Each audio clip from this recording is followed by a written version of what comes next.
we both had battles with the Rona in different ways. It's the Brewmance right here with you. My name is Rob Hunter. His name is Mike Russell. Appreciate you hanging out with us. We do apologize. It has been a while since we've hung out together, but it started because Mike got COVID.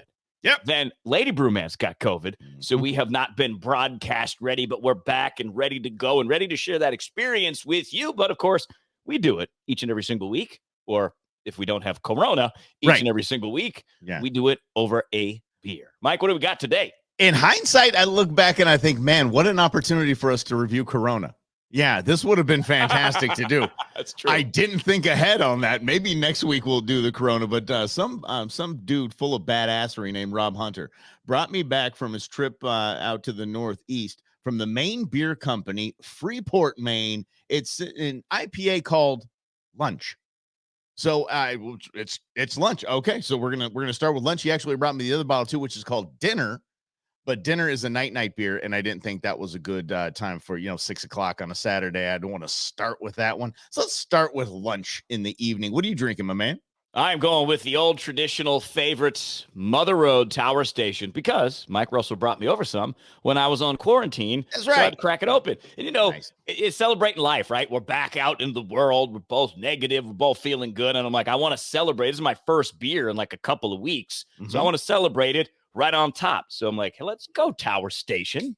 I got to tell you, so what happened with us in the studio in our Russell and Hunter, our Monday through Friday show, this was wild. Just this Wednesday was the first time in a month that Rob and I had been in studio together. It was either I was broadcasting from home and he was out, or he was broadcasting from home when I was down, or we're both broadcasting from home, or he was in the studio, I was in the studio. There was just never a time where we were back in the studio. And it was nice to be there. It was absolutely amazing to be there. It was like a reunion. We got the band back together, for the love of grief. But I got to tell you, man, this Rona thing was no joke. And I know that we've been questioned over our thoughts on vaccines and the like on the Russell and Hunter show. But something, we don't get political here on the Brewmance. We just live life as it happens. And it happened. We knew there was very high probability that one of us, if not both of us, were going to get it at one point. And I just started feeling like down. It's kind of like, man, I don't have a lot of energy. But you know me, I'm thinking, okay, maybe I slept wrong. Maybe I skipped some vitamin regimen, which I was. And so I was thinking, okay, I'm a little run down. And then, man, on Monday morning, it hit me like a freight train. Just boom, I was toast. And immediately I took a COVID test, and yeah, there it was, positive. I mean, it didn't even wait. I have to wait the 30 minutes. You put that little swab thing in there, went think. Yeah, you got it, bud. And for the next 3 days, it was just, I got to tell you, man, COVID is no fun at all. No fun at all. Which we knew, right? We knew that it wasn't fun. We knew that this is a serious illness. Like it nails people. Like certain people, it nails. So you don't want to be one of those people. So what did you do right away? Like, so you get the test, because yours was kind of an interesting story, because I had been bit by a spider, if you look at that episode or something. I got bit. That. And yes. It was like a month ago on a Wednesday, and I'd gone to work Monday, Tuesday, but I just couldn't quite get it. I was like so fatigued. I called in sick Wednesday, and Mike was like, all right, cool. I'll do the show, but I'm going to do it from home, even though I have like a fever. But you tested negative that day. Yep. So you went from having a fever, which is a telltale sign of COVID, to testing negative, to 5 days later testing positive. What happened between that Wednesday and that Monday? Did you have any other symptoms whatsoever, or was it just like, oh, okay, I have a cold, big deal? Just fatigue. It wasn't even a cold. And the fever went down, the fever broke. And so, but I still took another test just to make sure on Friday, and I was negative. So everything was good. And then Saturday, I just went out my way. As a matter of fact, got a tattoo on Saturday. So, went out, I felt fine. Sunday night, kind of feeling a little run down again. And then, like I said, Monday, it just popped. And then that was when I got the test. So like not a lot happened.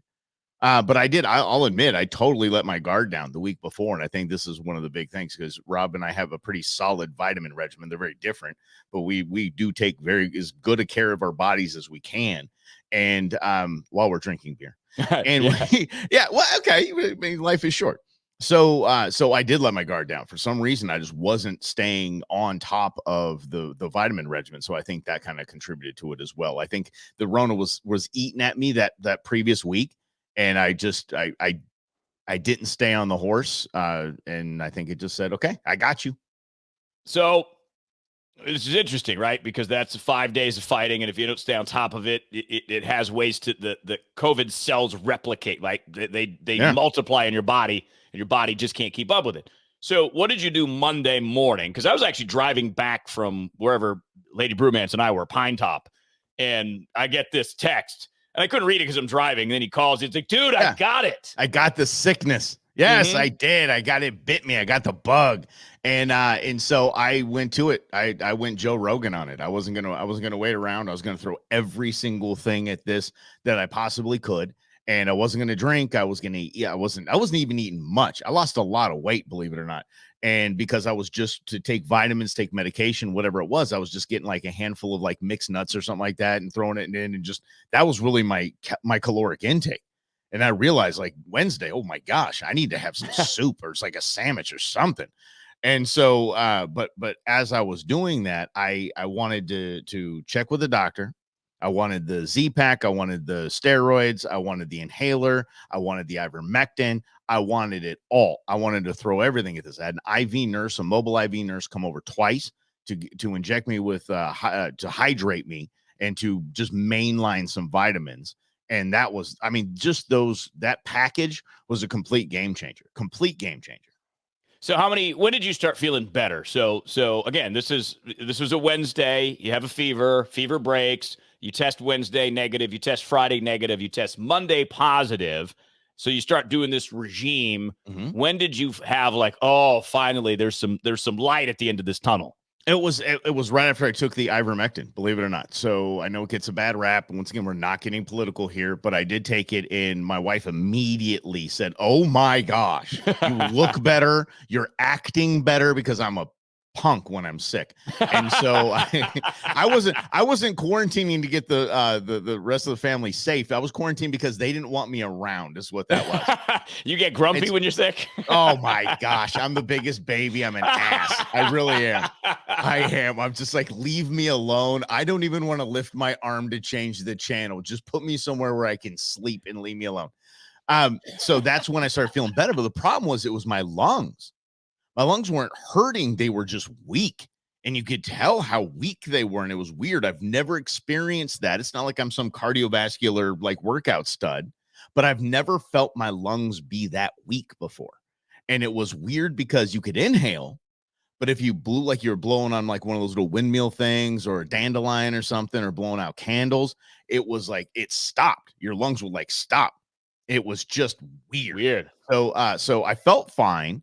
But then, those coming days, I was just more working on my lungs, and I went online and did a bunch of research on breathing exercises and just really stayed on top of that. And then now we're back in the game. So, whoo, man. All in all, what was it? Is it 2 weeks just about, or was it a little bit less than 2 weeks? Yeah, if you go through the fatigue starting, it was a little under 2 weeks. If you go with the fatigue starting, that's where we'd clock it. But the actual big symptoms and the knockout blow, because I had zero energy, none, and the headaches were blistering. So it was about 3.5 days. Yeah. So, but total with the lungs and stuff, we're doing about 2 weeks. Would you compare it with the flu? Would you compare it with a nasty cold, or was there nothing really to compare it to? I had bronchial pneumonia when I was, I want to say 2021. That's about the same. Bronchial pneumonia lasted longer. It lasted a lot longer. But those days where I was really like beat up by COVID, that was it right there. That felt like that. And I want to ask you this too, because again, not to get political, but you obviously and me we're not vaccinated. Correct. Are you still okay with that decision now that you've survived COVID? Because a lot of people are like, oh, it was so bad, I should have just got vaccinated. Well, right. It was just part of the plan. We've done our research. You and I have done a lot of research. And it was like, okay, here's what I've decided. Here's what I've decided for me. Here's what I've decided for my family. My family has had it. They have the antibodies. They didn't get touched by it when I had it. And so, yeah, I think we stuck to the plan, and we knew it was going to be sucky for a few days, and it was going to be our turn eventually. And we went ahead with it. Yeah. that was it. I feel comfortable in that decision. And see, this is what I love about having this discussion with you, Mike, and we'll extend this in a moment because my wife got it last week too, but I didn't. So we'll kind of walk through that process here in a second. But this is what talking like grown-ups is, right? It doesn't matter whether you're vaccinated or not. That's your choice. It's not my choice to do that for you. I can't make that choice for Mike. Mike can't make it for me. But that's what the whole goal of Brewmance is. Sit down over a beer and have these conversations. Sure. So in a moment, we'll pick up right from there and we'll go, okay, there's Mike's experience. And then we'll go through my experience with Lady Brewmance that we had our challenge with the Rona. That'll be right here on 550 KFY. It was a COVID month for the Brewmance. I know we've been away for a while, but we are back, and we appreciate you being here with us on Arizona's only craft beer radio show, where we gather for great conversations around a craft beer. What are we drinking this week, pal? Well, we're drinking different beers because why not? We're celebrating being back in the game. So I went with Mother Road Brewing's Tower Station. It is my favorite beer. So what a way to come back after 3 or 4 weeks off and drinking the best. Mike, what about you? I'm going with the Maine Beer Company from Freeport, Maine. Their IPA called Lunch, which was brought to me by my man Rob Hunter from his trip to the Northeast Side. We just covered me having the Rona, having the COVID, and then I got the call. Lady Brewmance has the Rona. And I was like, oh boy, here we go. I am seriously not going to do radio with my pal for like a month. I was feeling selfish. I really was. But no, I love me some Lady B. So tell us about that, man. That was, it hit the Hunter home. It did. And it was like, it was just weird timing, right? Because Mike didn't give it to us because, I hadn't seen Mike since he got COVID. So there's no way that happened. And I was like, okay, what's going to happen? So it was a Friday after work. I think you were back, but you were working from home that week. So I come home and Lady Brewmance is like, like in bed. And it's like 7:30 at night. And I'm like, this is very unusual for Lady Brewmance. Yeah. She's like, yeah, I'm not really feeling great. I'm like, well, you know what? Let me go get a COVID test because there were some signs. There was no fever, but there was a cough. So I had to go to 2 CVS's to get one of those at-home tests, bring it home, and she takes it. And it's like yours, Mike. Immediately. It didn't wait. It's supposed to be like 15 minutes. It was like 3 minutes later. Positive for the Rona. You got it. Then I'm like, okay, let me take the test too. So I take it. It's negative. But at that point, I'm like, okay, I'm definitely getting this because I live with now Lady Brewmance who's going to get it. So Friday night, we're like, okay, we had a plan. We started that plan, right? We too took ivermectin, a ton of vitamins that we had prepared because we had talked to a couple of doctors. And they gave us their protocols if you do get it. Because what we know, the earlier you treat it, the better it is. True. So the earlier you catch, and this is what some doctors actually recommend, Mike, too. If you get a fever right now, whatever your protocol is for COVID, do it. Yes. Go get a test. And if it's negative, you can back off the protocol. But have a protocol, I think, is step one, bro, right? I think that's, yes. And I think that helped us a ton. And again, I don't know for sure what helped, but the end result was Lady Brewmance's case was incredibly mild. Nice. So it was kind of like yours. It was like really 3 or 4 days that were worse than the others. Yeah. But for Lady Brewmance, it was basically a bad cold. And she lost her smell and taste, which is now that we're almost 2 weeks. Yeah, we're a little over 2 weeks removed from it. It's coming back, but it's not quite fully back yet. But she read in the middle of that's actually a good sign because it means your body is fighting it here in your nose, in your mouth, and in that part of your body, trying to keep it out of your lungs. So we took that as a win, and we just kept pounding the vitamins. So we did ivermectin. And again, I don't know if it works or not, but who knows? It doesn't hurt. Right. Then we did like vitamin A and vitamin C and vitamin D3 and K2. And then we did tea. Like there's this tea, it's like mushroom tea called chaga tea. But it's like, I don't know, there's some magic property of mushroom. Oh, it's not great. But we were doing that twice a day. We're drinking green tea. And that was just our protocol. Yeah. And the end result was a mild case, which we're incredibly thankful for. And somehow, Mike, I avoided it. I don't even know how, why. I don't know if it's my immune system. We opened the windows. We have an air scrubber from Isley's Home Services installed here. I don't know what it is. It was you were bit by the spider. Yes. That was it, man. The spider gave you like Spidey defenses, man. You take on anything now. but here's the deal. I mean, as far as coronavirus, I would put my money on Lady B against anything, against any virus. So she just tackled that, and that's an interesting regimen though, with the whole mushroom tea and stuff. That's even more so than I went. I thought I was, but here's the deal. I didn't even know there was a vitamin K. I swear to you, I had no idea there was a vitamin K till the doctor said, yeah, you need the vitamin K to help you absorb what is the D3 or the zinc? What is it? Yeah. Yeah. The zinc, you need what they call an ionophore, which is like quercetin. So zinc, quercetin combined go in your cells. Yeah. The theory is if you have enough zinc in your cells that something like COVID or a cold can't replicate, or at least fast. Now, with D3, you need K2. I don't know if it's technically an ionophore, but they work together to go in your cells in your body. Okay. All right. Well, that's it. But I didn't even know. I had to learn. So this was when we're talking about get your regimen together. Your regimen might be go get the vaccine and just get ready for a mild cold. Fine, cool. We're not saying don't do that. We're just saying have a plan together, because with all these variants coming, my opinion is this, and this is my thought. It's just going to be your turn at some point, because we've been told by the experts at the CDC and all that this isn't going away. It's going to stay here. So just be ready for it. Just be ready and have a plan and listen to your body. Listening to your body is huge. I didn't do a lot of that. I'm doing a lot more of that now post-Rona. So I think there's a lot of silver linings in this cloud. And it's smart to listen, to kind of feel like, wait a second, my head feels kind of odd. I'm just going to go take my temperature to see where we're at. And then boom, now you've got your list, you've got your regimen, you've got your everything. Start. And then go take your test. And here's the thing, when Rob was talking about CVS, if you go to CVS or the Walgreens website and you put in that, what's the rapid test called? But Binax or Borax. Binax or something like that. If you put that in the search, it will tell you where it's at. It'll tell you what locations have it and how many they have. So you don't have to go bouncing all over town. You might have to go to a second one like Rob did, because somebody might have snatched up the last two on your way. But but they'll tell you on the website what you have. So just be ready.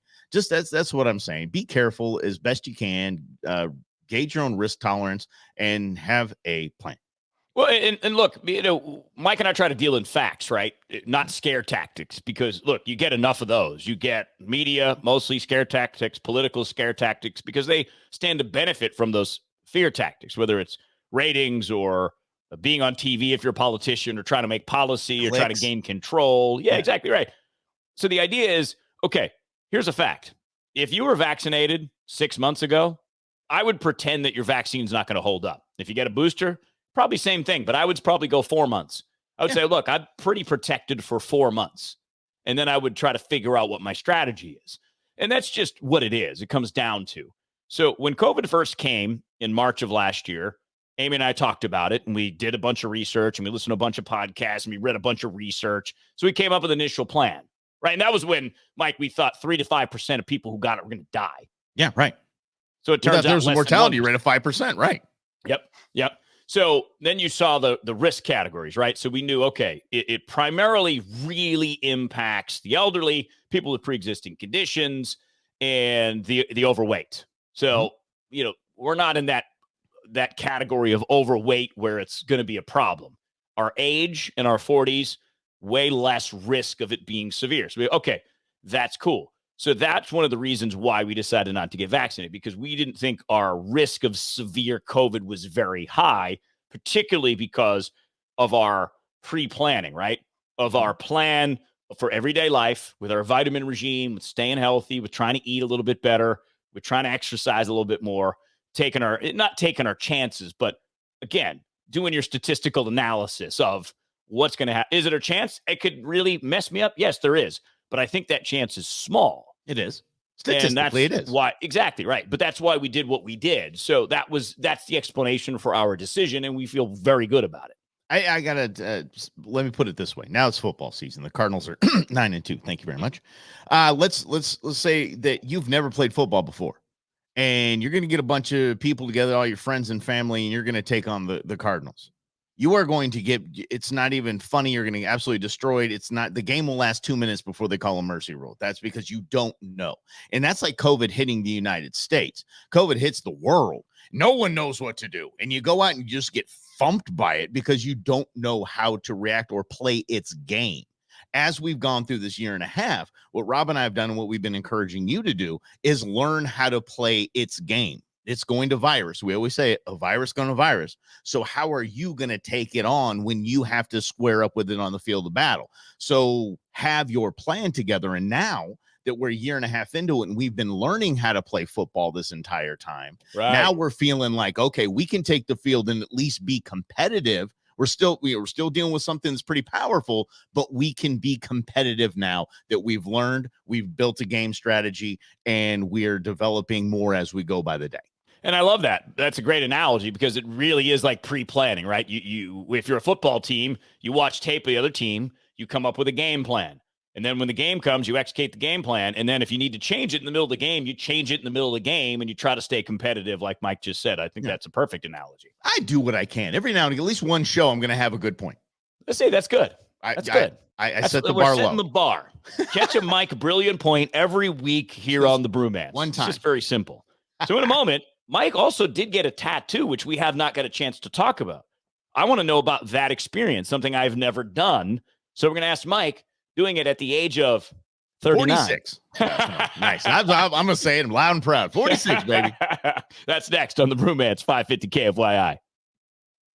So pre-COVID, Mike got a tattoo, his first tattoo, and we didn't know about that because something I've never done.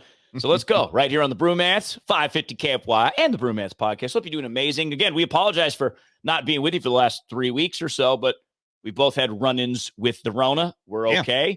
Thank you for all your concern and all your notes. We very much appreciate it. So, Mike, what are we drinking today on the Brewmance? Because we have these discussions over a beer. From my man, Rob Hunter. You brought this to me, buddy. I appreciate this. From the Maine Beer Company, Freeport, Maine. It's their IPA called Lunch. I like simplicity. I love the logo because simply it just says lunch. God bless you for it. So I'm loving it so far. Can't wait to review it here in moments. I'm doing Mother Road, Tower Station. I do not need to review this beer. Everybody knows by now. And if you don't, if you're brand new to the Brewmance, this is my favorite beer. But it's funny because Mike brought that over to my house when we were dealing with the road. So it's like we gave each other beer as a gift. And now we're doing it right here on the Brewmance. That's right. There we go. Okay. So a couple of weeks ago, 3-4 weeks ago, you decided, all right, today's tattoo day. I'm getting my tattoo. Walk us through that experience at the age of 46. Yeah, I was nervous. I got to tell you, because everybody's, oh, it hurts. And then I'm sitting there. I go to the spot and I'm waiting for my guy to get ready. He was finishing up something. He had some I forget, some dinosaur on some dude's chest or something like that. And I'm just like, okay, well, the man isn't crying. So I think, okay, all right, I'm feeling a little bit better. And then there were some people that came into the other tattoo artists. They're like, oh, I want a name put here on my arm. And they just like in, out. And I'm like, okay, I'm feeling comfortable about this, feeling confident. So I was going to do my entire left calf because I'm an idiot. So the tattoo artist next to the guy doing mine, she goes, is this your first tattoo? I said, yeah. She goes, wow, way to start small. I didn't know, go home, baby. I didn't know how you were supposed to start. I had no idea how this works out. I didn't even know the process. The first time I went in to meet the guy, and I was referred to him by Justin Cross from Your Booze, and I went in and I said, I've been referred. I have no idea. I'm a rookie, and he was like, okay, show me an idea what you want to do. So I show him an idea. He goes, okay, I got that. Come back in 3 weeks. Like, oh, okay. Are you going to show me something? Are you going to show me something first? He goes, no, when you get here, I'll show you what I got and we can make some tweaks to it. I'm like, okay. These guys do like a bunch of these a day. It's not like it's a big deal to them. To me, it's a huge deal after 46 years, like, okay, I'm ready to go and get there. And we do make a little bit of tweaks, make some tweaks.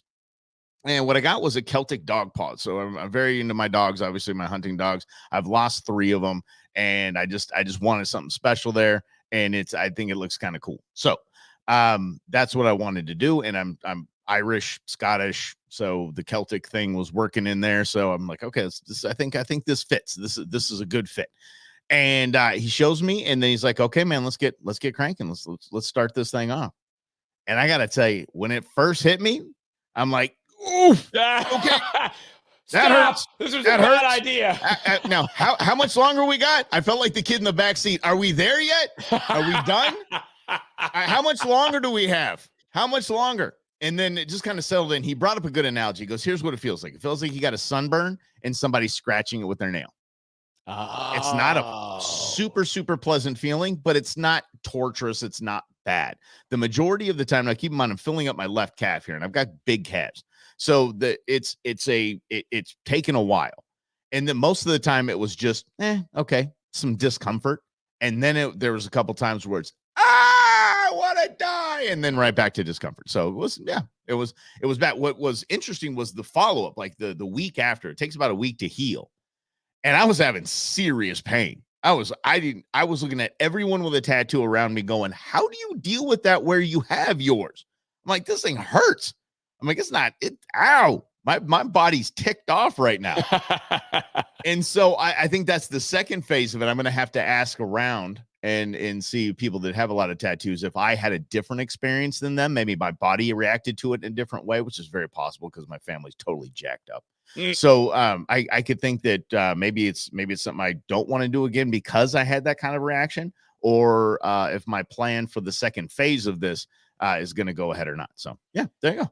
So that's very interesting, right? Because that I bandied back and forth about getting it, but I just decided I'm good. I'm not going to do it. Because number one, I don't know what to get. Number two, I'm like, whatever. Like all the cool kids have it. I'm not a cool kid, so I'm just not going to do it. Shut up. But it's so funny because so many people now have tattoos that it's almost like if you don't, you're in the minority. That has nothing to do with my decision. It's just yes, it does. I'm very. You were one of the biggest contrarians ever. True story. So I know it has something to do with your decision.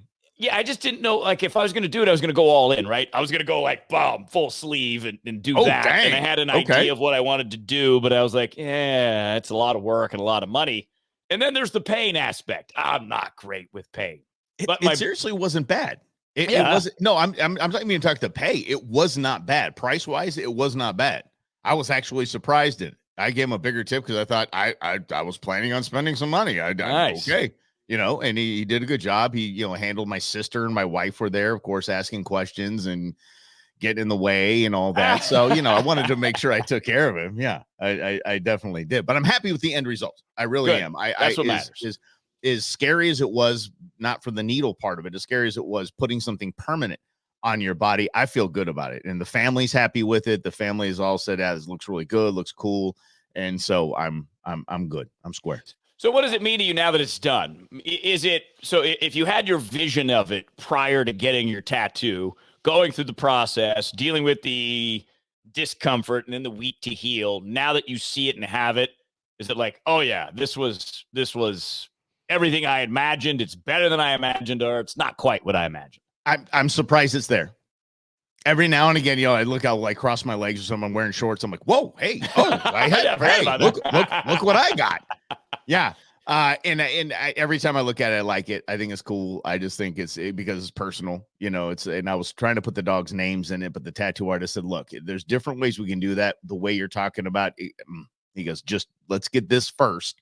And then we'll see where we want to go from there. Because you don't want something that's going to distract something so ordinary as a letter to distract from the art of what you want on your body. And I was like, wow, that's deep. It's insightful. And so yeah, I'm very comfortable with my decision. I'm glad I got it done. It means a lot because, I miss my boys, and I have 3 more dogs here with me. It's something that's important in my life, and it's behind me. So that's important to have the tattoo or the tattoos that I get be behind me, because I like protection behind me. Yeah, that's it's because for some people it's so easy, right? Make a decision, you got to get a tattoo. But yeah, for someone like you that is kind of labored over doing it and finding the design, because we've been talking about the design that you wanted to do for a couple of years, maybe more than that. I don't even remember. But to finally decide, okay, now I'm doing it. What was that? Because there is a debate about an age, right, on tattoos, which I think has just completely gone now. But when we were kids, not many people had tattoos. It was rare to see someone with a tattoo. For example, like my stepfather, my mother's second husband, might have been the first guy I really knew that had a tattoo. And he had just had something on his forearm, right? Like I forget, it was a dragon or something like that. Right. And I was like, whoa, you have a tattoo. But from then, let's say I was 10 at the time. Mm-hmm. So from 33 years later now, it's much more ubiquitous that a wide variety of people have tattoos in the age of, okay, This isn't something you do when you're 20 anymore. It's something you do whenever you want. Yeah. So in finally deciding to do it, what was that final, like, okay, I'm definitely doing this. Let's go. Because I understood that I was old enough to make that decision. I understood that it meant enough to me at that point, and the feeling, the thought of having that meant enough to me to get it on. I was surprised that I saw so many people come in and out of this tattoo parlor, and they're just like, oh, sure, that font is fine. Yeah, just go ahead and put that on there, and they're just zip in and just put a permanent piece of art on their arm and just cruise on out. Like, nope, they were all ages, and it was, but I think at 46, and we know life is short, and we can be gone tomorrow. Might as well just get it done, and I'm glad I did. Well, and I love that too, because ultimately that's what it is, right? And that's what Mike and I both really stand for and talk about on our afternoon show here on 550 KFYI is freedom. That you get to decide if you want to get a tattoo. If you're 73, get a tattoo. If you want to, make that decision at 22, get a tattoo. It's you, it's your body. But like Mike said, just be aware, right, of, is this a good decision right now at the age of 22? Yeah. Whereas, at 46, you got a lot more life experience. You're like, yep, I'm making this decision. I'm doing it. It's like falling in love at 18. You don't know what the hell you want. Like, you don't even know what love is. And so when you wait till my age, like 46, you know what's important to you. You know what means something to you. You have that solid knowledge instead of just an idea of something that you want on your body permanently. Yep, exactly right. So down the line, you'll be able to see. We'll post a picture of Mike's tattoo. Sure. So we can all see it. Oh, in fact, I just got to see it for the first time this week, so I'm very excited. It was like a brand new tattoo. It's a beautiful thing. In a moment, it is that time of year. Gift giving is here. We'll talk about that next year on the Brewmance 550 KFYI. Congratulations for surviving all of the days. Black Friday, Small Business Saturday, something on Sunday, and Cyber Monday. It is the Brewmance. Thank you so much for being here. He's Rob Hunter. I'm Mike Russell. Each and every week, have a great conversation around great beers. And Rob, what you drinking, my man? I'm drinking Mother Road Brewing's Tower Station, my first beer in a couple of weeks, because we had a COVID scare at our house. As in, well, Amy, my wife, Lady Brewmance, got the Rona. I somehow avoided it. So I'm drinking my favorite. Why not? And then, Mike, you're drinking something different. What do you got? I'm drinking something you brought me, buddy. You brought me from the northeastern Estados Unidos. This is the Maine Brewing Company's IPA called Lunch. So we'll review those in just moments. And holy mackerel, it snuck up on us. I used to make fun of people that didn't have their Christmas shopping done, that always scrambling around last minute, including Rob Hunter, where I would say, like, what, did this sneak up on you? What December came out of nowhere? December came out of nowhere this year. Just Thanksgiving came out of nowhere this year. So I was a little caught off guard. Were you? Always. Yeah. Especially because it seems like the last 2 years of our lives have been, I don't know, stunted in some way because of lockdowns, COVID, mindsets, etc. So you're like, oh, 2021 is going to be a great year. Remember at the beginning, like, we're going to get over COVID. It's going to be amazing. Yet here we are, end of the year, still COVIDing. And, oh, wait, it is the end of the year. What happened to 2021? Yeah. And now everything's more expensive. Things aren't on the shelves. It is just it's absolute chaos. And it was weird. I don't know if my expectations were set properly or just totally off kilter, because I got to Black Friday. And of course, I went hunting. So I went hunting while with the dogs, and then came back, and I just kind of started cooking, just kind of let the day just kind of go away, just kind of drift away. And I was like, hey, where's everybody at? Oh, they're out shopping. I'm like, oh, it's Black Friday. I forgot about that. So let me go online here and see what I can do, see what I can find. And I bought my Christmas gifts, not ones that I'm giving to other people. I bought the ones for them to give to me. That's perfect. This is what I want. I'm just going to buy them. Especially like if you're married and you share bank accounts, it's like, okay, all the money's the same. I'm just going to buy what I want, and not like, who cares about the surprise? Because it's what I want. Yeah. Surprises lead to returns, and I don't do returns at all. Not at all. And as a matter of fact, so my wife comes up to me, she goes, hey, did you buy those knives that you wanted? I said, yeah, bought them from me. Go and wrap and put them under the tree. And she goes, so did your mom and your sister. And I'm thinking, oh man. So I had to call my sister and get an earful. She's like, why didn't you tell me? You told me you wanted these knives. Why didn't you tell me? And then so I actually had to not call the company. 10:30 at night, went on chat with the company, and they were live and all ready to go, and they were dialed in, and they took care of everything. Changed up the knives. Now instead of 3, I'm getting 6. Life is Perfect. good. Very, Now very you got a happy, full man. set. Yes, I know. Now I just wanted those. I wanted those cool knives that are like been Facebook stalking me. That are like they look like a blacksmith pounding them out. And sure enough, these things are all handmade. And I'm like, I think I deserve that. Yeah. That was actually one of the things when Amy and I went to Japan. I brought 2 knives back, one for my dad, one for her dad. It was like same kind, like handmade. They stay sharp forever. You can you can slice your finger off just, but whoops, So and still cut a tomato. Yeah, exactly. Be very careful. But that's very interesting because I literally don't even know what I want. I'm like, I have, and this is a great place to be in life, but it's also a mindset thing, right? In that I have some stuff in the house that we need to get done. Like we got to paint our bedroom and I just don't want to do it. I'm like, maybe someone could gift me a painter to come over and paint the bedroom. Yeah. So maybe something like that. But even that, I'm like, I don't care. So I'm like, I just literally don't want gifts. But at the flip side of that, some people really enjoy the giving aspect. Absolutely. And why would you rob them of that? Like so I'm going to, again, Mike told me not to talk about this because I've talked about it 28 times. But on Thanksgiving Day, Lady Brewmance and I were quarantined because she had COVID and I figured I was getting COVID. He's like, well, you're having Thanksgiving, damn it. So he makes turkey for us and mashed potatoes and stuffing, drives it over. It's like 35 minutes each way and then drives home. And it's like this. I didn't want you to do it because I thought it was inconvenient. But then I was thinking, well, he wants to do it. He's made that clear. So me denying him from doing it would be taking something away from him. So I was like, you know what? Okay. The fact that one of my best friends, my big brother, wants to do this for me, I'm just going to accept it with grace and gratitude and just say, this is freaking amazing. Like, I'm going to try not to get teary right now. Oh, come on, man. Here's the deal, though. I was coming over to your house one way or the other because if you weren't going to allow me to do it, I was going to get ticked off and come over and smack you and just drive away. Yeah, I wanted to. I wanted to do that, especially because it was so funny when I had called you guys and you guys were on the way home from a vacation you were on. So you and Lady Brewmance, and I told you that I had the Rona. I remember your guys' response.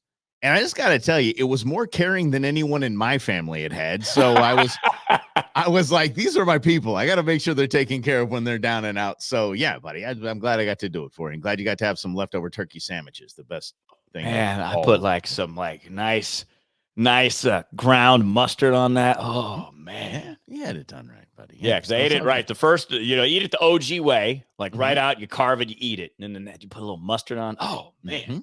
I'll tell you what, I had that. I'm telling you, game changer. I put the Slavo brine. So you get over to slavosalt.com and you put in, was it Brew or the Brew? It's Brew, right? Yep. Brew. You get 15% off, and it's the best seasoning there is. So when we say we put it on everything, this is no joke. So actually brine the turkey breast in that. I didn't put anything else. I just put water in Slavo in there.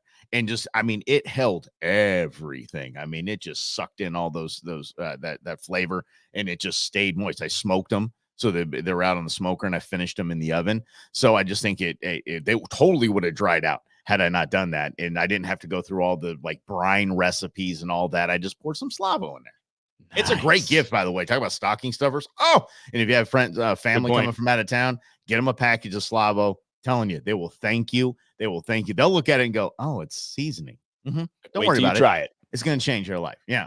I put it on broccoli. I put it on green beans. I put it on meat. Like we grilled some steaks earlier this week.